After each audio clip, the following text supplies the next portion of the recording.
Positive Behavior Interventions and Supports, or PBIS, is really our tier 1 standard intervention. We ask that all schools implement a PBIS system. So that's their foundational tier 1. As we develop that structure in tier 1, some more students might pop up. And so we may need to start to develop tier 2 or small group instruction to support students who still pop up and need additional support. So then we will do things like check in, check out, or we might implement a social emotional learning small group, student group setting. We might even do an anger management group, or just any tier 2 intervention that supports a small group of students. That's tier 2. And then finally we work on tier 3. Tier 3 really kind of is individualized for the student, depending on, it goes obviously from 0 to 26. We will work with teams or parents or community members in this area to individually wrap around our students.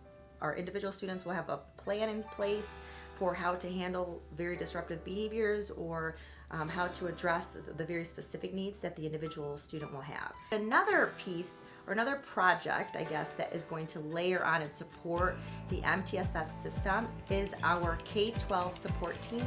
And this team is a group of highly skilled professionals that are going to be working with general ed students, and the caveat is, and the qualification for districts to request the assistance of this individual is that the students will have been impacted by the Flint water crisis. So this additional support is for general ed students impacted by the Flint water crisis.